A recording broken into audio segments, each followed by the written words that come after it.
76 બેઠક માટે ભારતીય જનતા પાર્ટી, કોંગ્રેસ અને આમ આદમી પાર્ટી ઉમેદવારો મેદાને ઉતાર્યા હતા। ગઈ વખતની સરખામણી આ વખતનું મતદાન એ સરેરાશ આસપાસ રહ્યું હતું। કોઈ મોટા ફેરફાર જોવા નહોતા મળ્યા।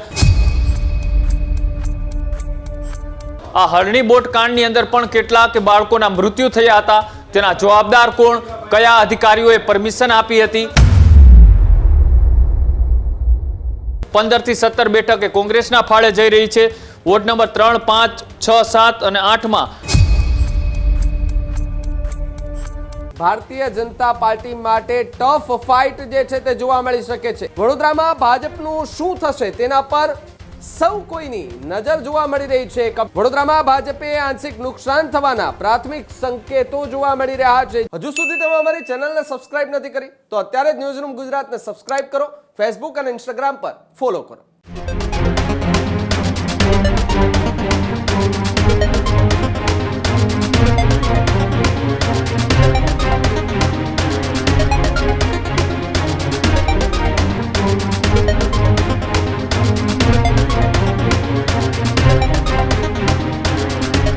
સ્થાનિક પત્રકારોનું જે સટીક તારણ છે અને એક્ઝિટ પોલ જે અત્યારે સામે આવી રહ્યા છે, અલગ અલગ બેઠકોને લઈને જનમત બ્રેકિંગ આપને બતાવી રહ્યા છે, ત્યારે હવે ન્યૂઝરૂમ ગુજરાતનો સૌથી મોટો એક્ઝિટ પોલ વડોદરાને લઈને સામે આવી રહ્યો છે। સ્થાનિક પત્રકારોના મતે વડોદરા મનપાનો એક્ઝિટ પોલ જે છે તે આપની સામે અમે લાવી રહ્યા છે।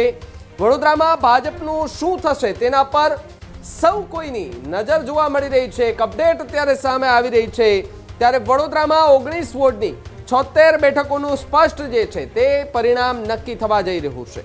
વડોદરામાં ભાજપે આંશિક નુકસાન થવાના પ્રાથમિક સંકેતો જોવા મળી રહ્યા છે। જી હા, વડોદરામાં ભાજપને 55 થી 60 બેઠકો મળે તેવા એંધાણ, જ્યારે વડોદરામાં ભાજપને 8 થી 10 જેટલી બેઠકોનું નુકસાન પણ જઈ શકે છે। વડોદરામાં કોંગ્રેસના ફાળે 15 થી 17 જેટલી બેઠકો આવે તેવા એંધાણો દેખાઈ રહ્યા છે। ત્યારે વોર્ડ વાઇઝ જો વાત કરીએ વડોદરાની, તો વોર્ડ નંબર 1 માં મોટા ઉલટફેર થઈ શકે તેવી સંભાવના છે। વોર્ડ નંબર 3, 5, 6, 7 અને 8 માં ભારતીય જનતા પાર્ટી માટે ટફ ફાઇટ જે છે તે જોવા મળી શકે છે। વડોદરામાં વોર્ડ નંબર 16 માં કોંગ્રેસની પેનલ આખી જીતે તેવી સંભાવનાઓ છે, જ્યારે વડોદરામાં વોર્ડ નંબર 13 અને 14 માં પણ રસાકસી ભર્યો માહોલ સર્જાઈ શકે છે। વડોદરામાં પૂર સહિત અવ્યવસ્થાના મુદ્દાને ભાજપ જે છે તે નુકસાન કરાવી શકે છે।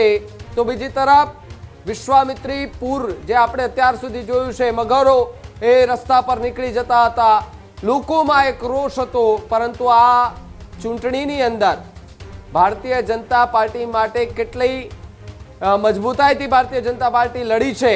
કોંગ્રેસ પણ ધમખમથી ત્યાં લડી છે, આ પણ એ વિસ્તારમાં ધમખમથી લડી છે, પરંતુ અહીંયા ટફ ફાઇટ જો હોય તો આપને બાદ કરતા કોંગ્રેસ અને ભાજપ સામે છે। પરંતુ વડોદરા મહાનગરપાલિકા કે જેમના 8 થી 10 જેટલી સીટો ગણીને ચાલી અત્યારે એક્ઝિટ પોલ પ્રમાણે, તો ભાજપને એ 8 થી 10 જે સીટો છે તેનું નુકસાન જાય તેવી પૂરેપૂરી સંભાવનાઓ જોવા મળી રહી છે।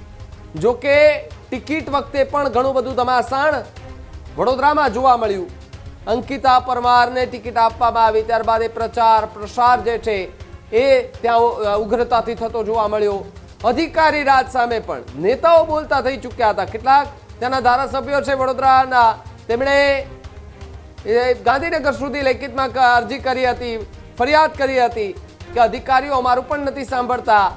એ જ વાત સ્થાનિક સ્વરાજ્યની ચૂંટણીમાં પણ ગુંજી હતી, જ્યાં ખુલ્લા મંચ પરથી ચૂંટણી સમયગાળા દરમિયાન ત્યાંના સાંસદ હેમાંગ જોશી જે છે તેમણે ખુલ્લા મંચ પરથી વિરોધીઓને આડે હાથ તો લીધા જ હતા, પરંતુ અધિકારીઓ જે કામ નથી કરી રહ્યા, જે જવાબ નથી આપી રહ્યા, તેમને પણ આડે હાથ લીધા હતા। એટલે કે ઘણા બધા ફેક્ટરો જે છે તે વડોદરાની અંદર ચૂંટણી સમયે જોવા મળ્યા હતા। અને હવે આવતીકાલે જે પરિણામ જાહેર થશે, એક બાદ એક પેટીઓ ખુલશે ને એમાંથી મતગણતરી શરૂ થશે, જે બાદ કયા આંકડાઓ જે છે તે સામે આવે છે। પરંતુ એક્ઝિટ પોલ પ્રમાણે અત્યારે હું તમને જે આંકડાઓ કહી રહ્યો છું, એક્ઝિટ પોલ પ્રમાણે 19 વોર્ડની જે 76 બેઠકો જે છે એમનું એ આવતીકાલે પરિણામ જાહેર થઈ જવાનું છે। અને વડોદરામાં ભાજપને આંશિક નુકસાન થવાના પણ પ્રાથમિક સંકેતો દેખાઈ રહ્યા છે અને જે સીટો પર ભાજપ એ લગાતાર ત્યાં નજર રાખીને બેઠી હતી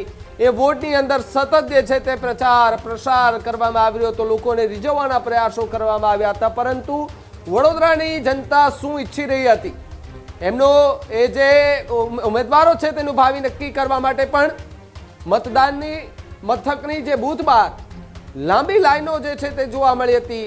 ભર બપોરે તડકો હતો, એટલી તડકામાં પણ મોટી સંખ્યામાં લોકો મતદાન કરવા માટે પહોંચ્યા હતા. એટલે કે લોકો તેના જાગૃત છે અને મતદાન પણ એમણે ભરપૂર કર્યું છે. પરંતુ કોને કર્યું છે, એક સવાલ એ આવે, કારણ કે જે વડોદરાની અંદર લગભગ તમામ ચહેરાઓ જે છે તે મેદાને ઉતરી ચૂક્યા હતા. જ્યારે ત્યાંના કાર્યાલયનું ઉદ્ઘાટન કરવામાં આવ્યું તે દરમિયાન ગુજરાત રાજ્યના ડેપ્યુટી સીએમ હર્ષ સંઘવી પણ પોતે ત્યાં પહોંચ્યા હતા અને વિરોધીઓને તેમણે પણ આડે હાથ લીધા હતા. જોકે વડોદરાના વિકાસની વાતો પણ ત્યાં થઈ હતી અને વિશ્વામિત્રી પૂરને લઈને જે સ્થિતિ સર્જાતી હતી તે મુદ્દાને લઈને લોકોએ કેવું મતદાન કર્યું હશે એ આવતીકાલે જે છે તે હવે ખબર પડી જવાની છે. કૃણાલ મારી સાથે ન્યૂઝરૂમથી જોડાયા છે. કૃણાલ, વડોદરાનું એક્ઝિટ પોલ આપણે સતત બતાવી રહ્યા છે અલગ અલગ વિસ્તારોમાંથી. હવે વડોદરા આપણે પહોંચ્યા છે. વડોદરાની અંદર મતદાન ખૂબ સારું થયું છે.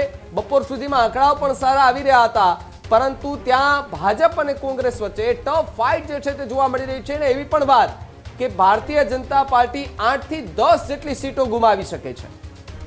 બિલકુલ ભાવિક, આજ વહેલી સવારથી જ આપણે એ તમામ જે ચૂંટણીનું મતદાન થયું, તાલુકા પંચાયત હોય, જિલ્લા પંચાયત હોય કે પછી મહાનગરપાલિકા હોય, એ તમામના આંકડાઓ છે તે સામે આવી રહ્યા છે. એક બાદ એક બેઠકોનું એનાલિસિસ કરી રહ્યા છે, એક્ઝિટ પોલ કરી રહ્યા છે.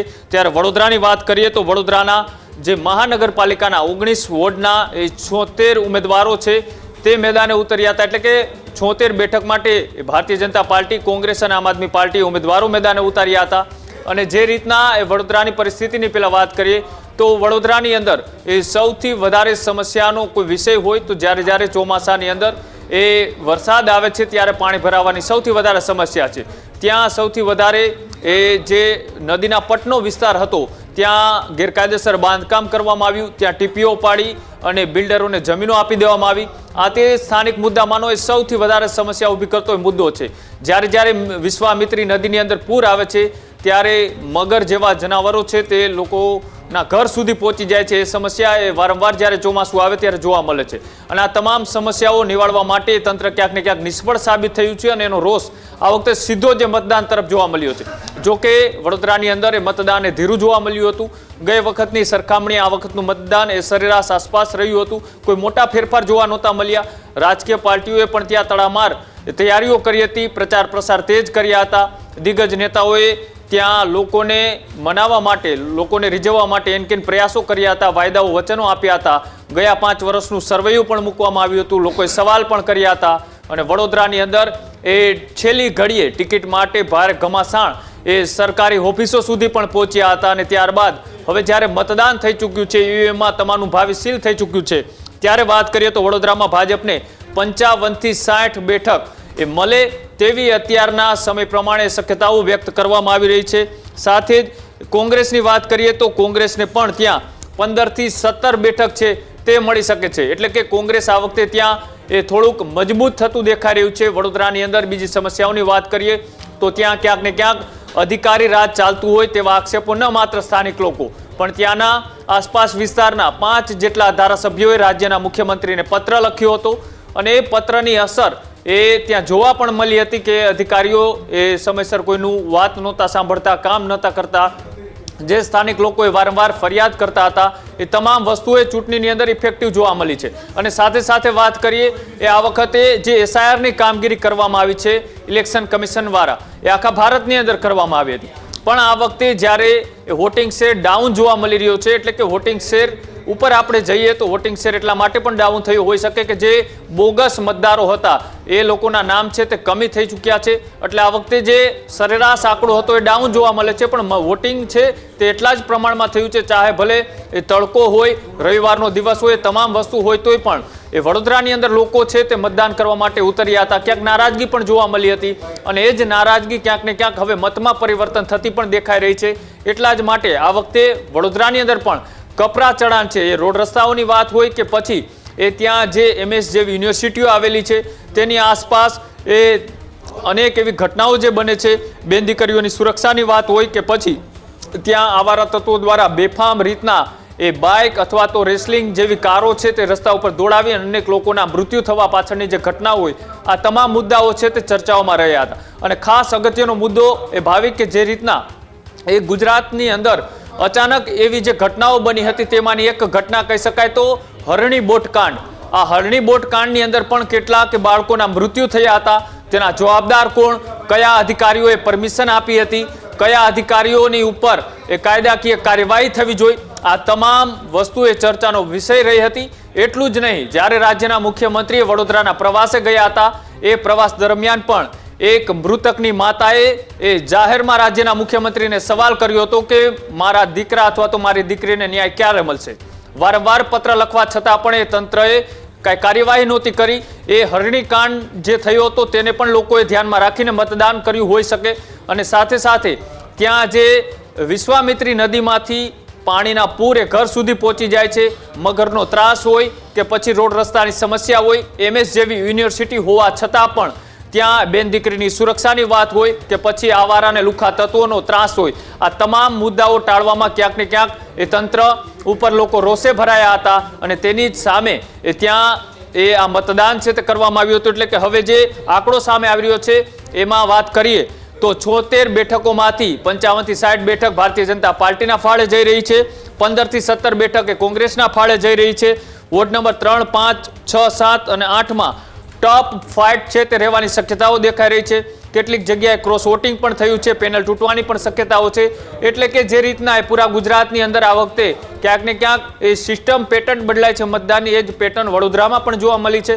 ભાવિક આવતીકાલે ખબર પડશે કે વડોદરાની જનતાએ કયા આધારે મતદાન કર્યું છે, કયા મુદ્દા ચર્ચાઓમાં રહ્યા હતા, કયા દિગ્ગજ નેતાઓનું ત્યાં લોબિંગ નથી ચાલ્યું, એટલે કે લોકોને મનાવવામાં નિષ્ફળ ગયા છે. આ તમામ વસ્તુઓનું જ્યારે આવતીકાલે પરિણામ આવશે અને આપણે અત્યારે જે આંકડાઓ બતાવી રહ્યા છે એ આંકડાને અત્યારે જે પરિણામના આંકડા આવશે આવતીકાલે બંનેનું એનાલિસિસ કરશું, ડિકોડ કરીશું, ત્યારે ખબર પડશે કે ખરેખર વડોદરાની જનતાએ કોને મત અધિકારનો ઉપયોગ કરી અને કોને પોતાના નેતા છે તે ચૂંટીને મોકલ્યા જ. ભાવી બિલકુલ બિલકુલ આભાર કૃણાલ જોડાવા બદલ અને માહિતી.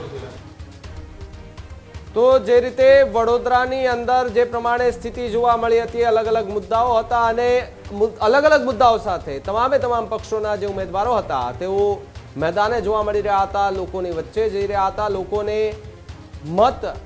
લોકોને મતદાન કરવા માટે કપીલ પણ કરી રહ્યા હતા અને પોતાના પક્ષ તરફી એક આકર્ષવા માટે અલગ અલગ વાતો જે છે તે નેતાઓ કરી રહ્યા હતા. પરંતુ હવે એ બધા જ ઉમેદવારોનું ભાવિ જે છે તે EVMમાં કેદ થઈ ચૂક્યું છે અને આવતીકાલે હવે પરિણામ જાહેર થશે ત્યારે ખબર પડશે કે વડોદરાની અંદર કયા પક્ષનું પલડું સૌથી ભારે હતું.